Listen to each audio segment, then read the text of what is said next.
You ask Tiger to solve. This deals with linear equations with one unknown. The final result is a equals 1. Let's solve it step by step. Group all a terms on the left side of the equation. Add 3a to both sides. Group like terms. Simplify the arithmetic.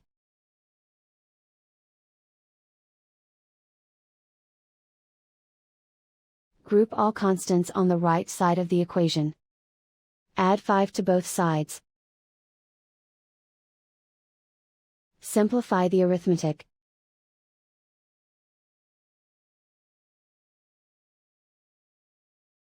Isolate the a. Divide both sides by 5.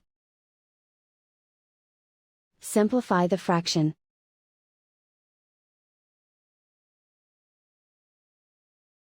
And so the final result is a equals 1.